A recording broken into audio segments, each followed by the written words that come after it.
So what's up? Go on your phone. Go in your phone right now.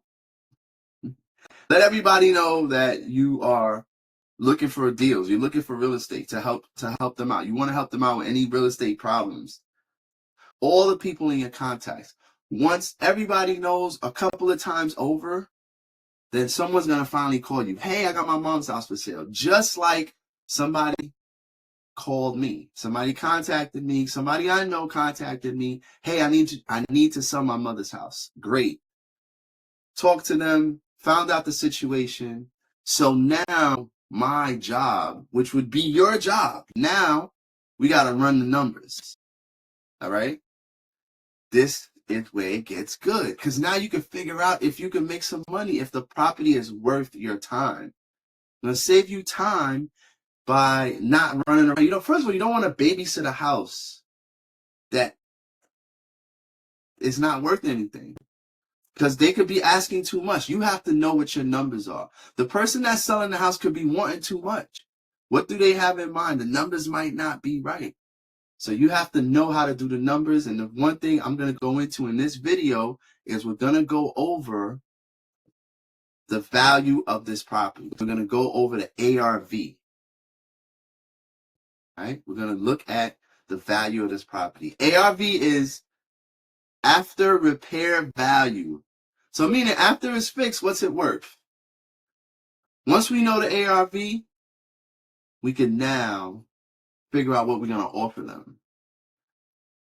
This is a training I did with the team on exactly that, ARV. So let's get into it. It's what's your next step. So whatever your scenario is, right, if you come here, you're probably stuck or you stopped at one spot. And so what happens is the information that you will get is, what do you do next? So we're going to look at a property in New York, in St. Albans. We see the condition.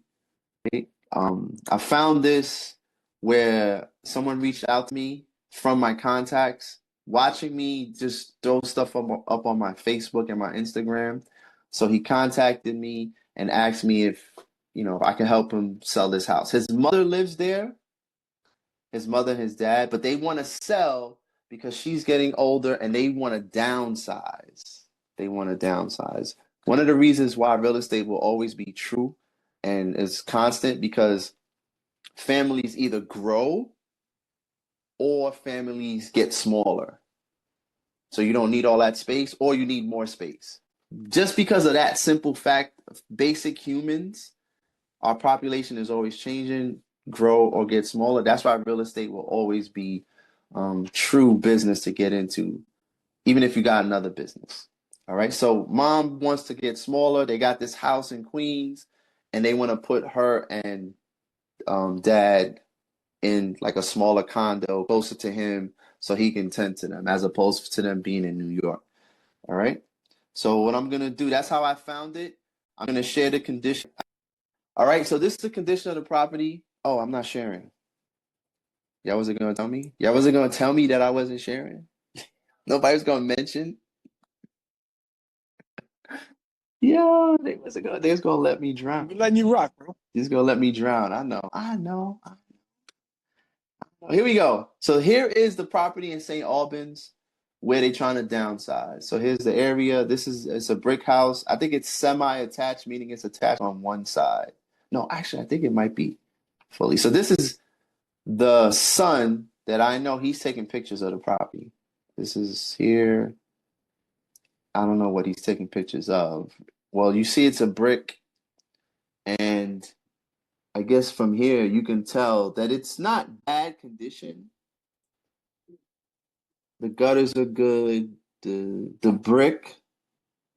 So if you're looking at brick, if you know construction, the brick might not need any pointing or repair. So the brick looks solid. Maybe just a power wash, clean. You can tell the health of a roof from its gutters a lot of times. But you can tell the siding is very old because it's just worn down. And these gutters have been like reattached. So you can tell the health of a roof somewhat from the gutters like that. So that's cool. And we can look also, sometimes you look at steps to see if they're worn down. So the outside of the house is in pretty good shape. All right. We don't got bad steps. We don't have an ugly railing. You see the flowers? She likes her garden, as we can see. Right, so let's look at the window frame. So you look at the window. So from here, you can tell maybe the window might need some tightening up. And then you could tell from right here, and I'm gonna point it out. Oh, so you can tell from this little crack here that they stayed on top of it. Like this is an opening in the brick. So they stayed on top of maintaining the brick. So you may not have a lot of work to do on the outside because this is all repaired brick right here. The mortar is repaired, meaning that stuff in between. You can see from here. You can tell that they did some work. So what that tells you is that on the outside is not a lot of work to do. So basically it's looking like a solid property from the outside. All right. More pictures of the garden, more pictures of just, you could tell from the street. And there it is again. Now here's the inside. So it's a little dated, but it's livable. This is the same room. It looks like the attic. This looks like the room that the son used to be in. All right, look at that TV. Have y'all ever seen a TV like this? To my people who are a little bit aged, y'all know that this is really dated. This television, this tube right here, this is an old For school those big TV. butt TVs. Listen, I used to have one. I did too. Some people have never seen them in real life. Shoot, I had the floor model. That's a Mine's in my building's basement. It's a 32-inch Toshiba. Listen, if you on here and you're in your 20s or 30s, you probably never seen one of these. I promise you, you haven't seen a TV, not live. You remember those, JC? Okay, all right. You was a baby. You was a baby though, bro. If you remember that. He definitely was a baby. So now from there, you could tell that this house is dated. All right. So here's the furniture. Listen though, I really do love the table, the coffee table, I guess. It's classic. This couch, oh man, you can tell this is classic. All right. He did a video of the living room. Let's look at that. That's the fireplace. I wanted to pause here. I can't open this, but this is I guess the fireplace. Pictures. All right, we can tell from here. All right, that's cool. All right. So you can tell from the kitchen, livable but just old on the inside. See the stove, this is the kitchen. I guess he wanted to show me what was wrong. All right. Let's look at this video here.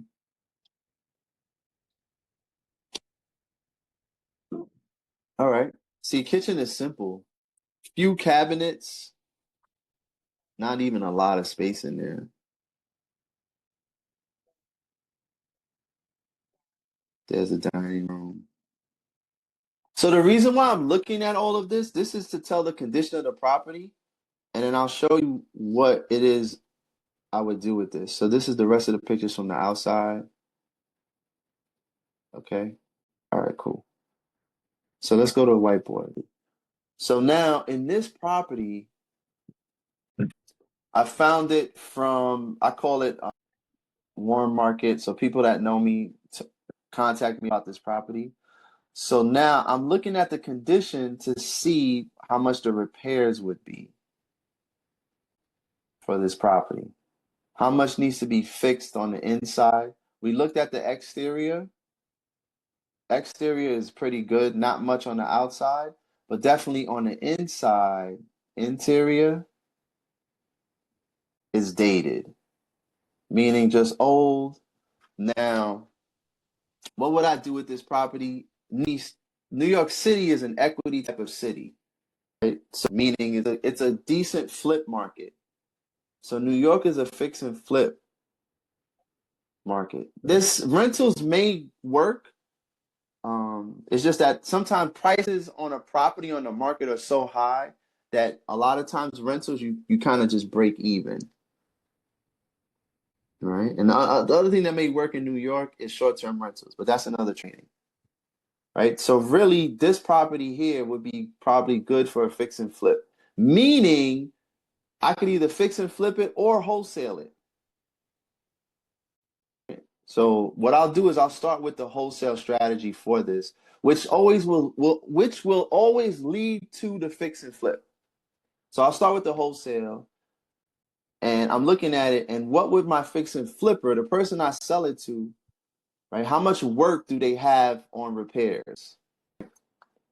And how I'm gonna do that, I'm gonna show you quickly how I do it. Is look at the info of the house and look to see, what they're selling for. So I looked inside. We're gonna look at the square footage and we're gonna look at the beds and baths. And then we'll see from there what we can do. Ooh, I got it already, baby. Y'all gonna like me for this one. Saving y'all a bunch of time on this. All right, here we go. Here we go, right here. So this is the area in St. Albans, right? Murdoch. So look at what they're doing to those houses. Y'all saw, I want you to pay attention. This is important. This is important for my wholesalers. You want to get into real estate, you want to wholesale, you want to see what another investor. One of the quickest ways to do real estate is to sell a house to another investor. Right? The only thing faster than that is doing a short-term rental. But the fastest way in real estate to make money is you take a house like this and you sell it to another investor. So what's important about this picture is this is what the house is looking like in St. Albans. You see this? I put a Y in the chat. Let me know that you can see my screen, that you're paying attention. I want to see who's paying attention. Y in the chat. Just a couple of Ys. Okay, good. I got 1, 2, 3, 4. Okay, that's enough. Let's get back to this. That's good. Thank you. So you see this? If this is what the houses in St. Albans look like, we just saw one, right? The lead that was generated. Now look at what they did to it. You see that? So the investors in that area are taking these houses that look like this and they're turning them into this.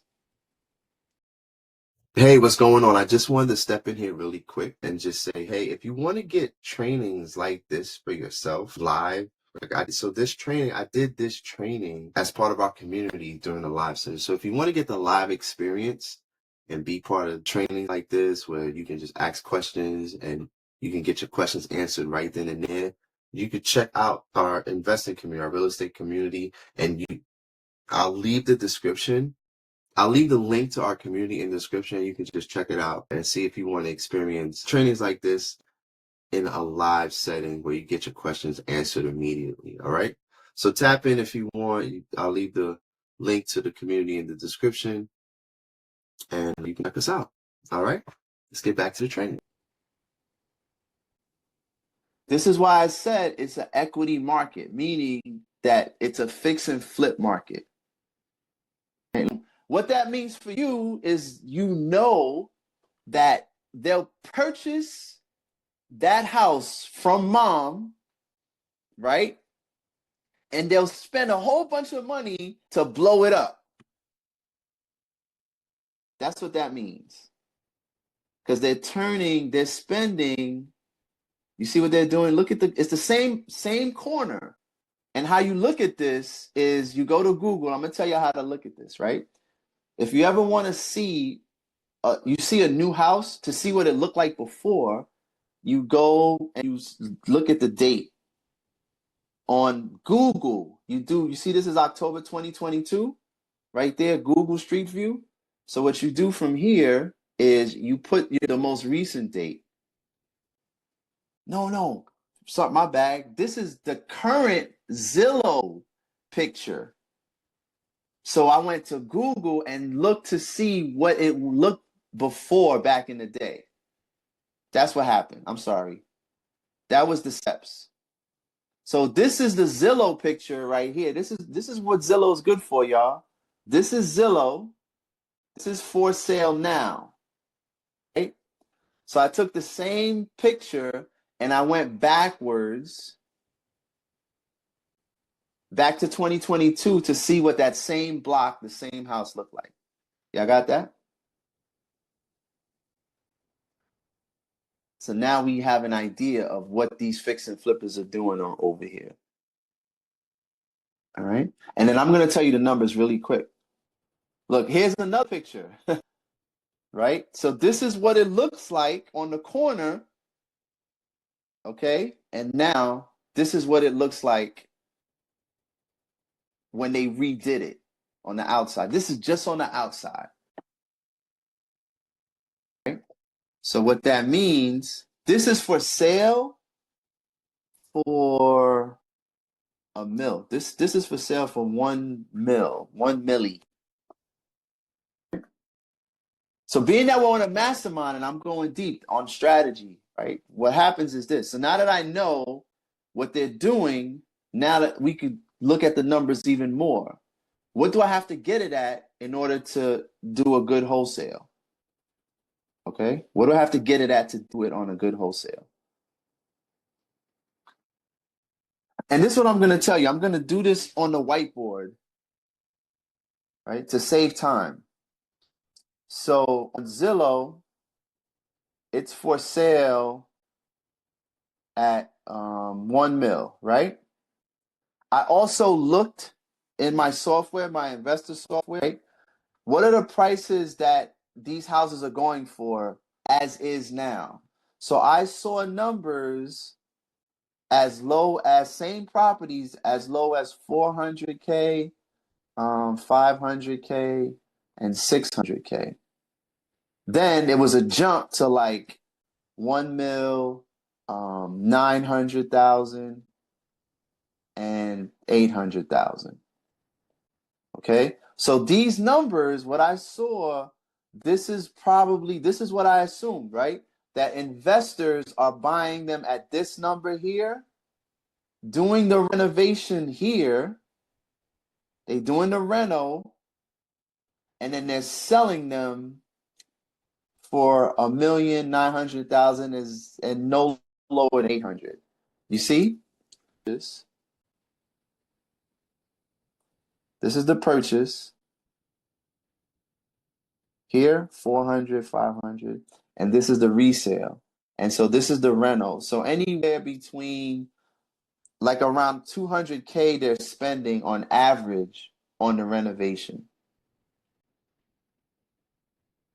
So what that means in my eyes is as a whole, if I'm going to wholesale this, all I have to do is get it around these numbers here. To my friend, his mom, if they can take anywhere between 400K and 500, then that's a good enough deal for me to wholesale it, where I can wholesale it for probably around 20,000 or less, maybe 10 or 5K, but 20K, and that's still enough room for them to do the renovation if they're selling it at this number here.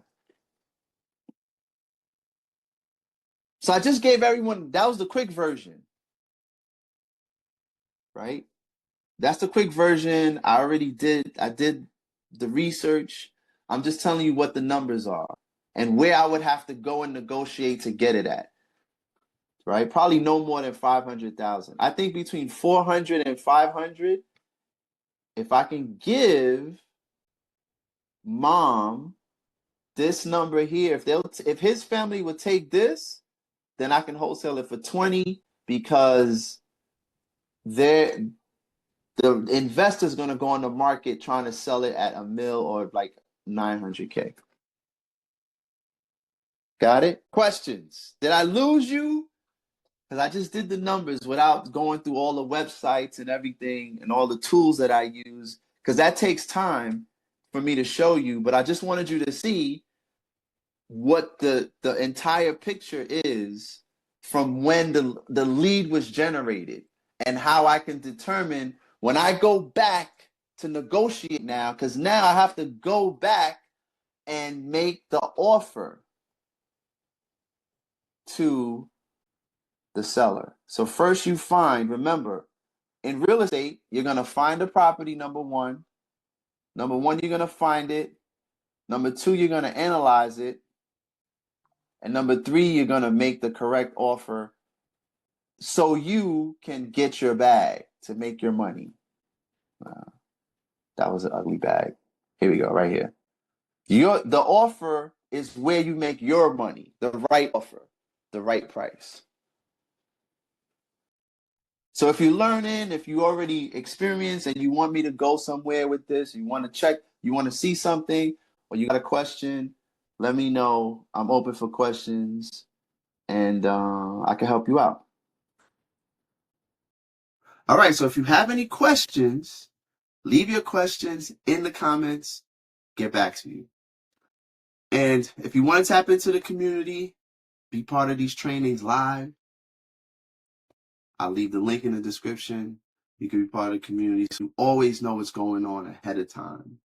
So on this next video, I go over a quick way to estimate your repairs, right? So you know, oh, this is what has to get fixed. So when you're doing your numbers, the next part of doing your numbers, you got it. All right? I'll see you on the next training.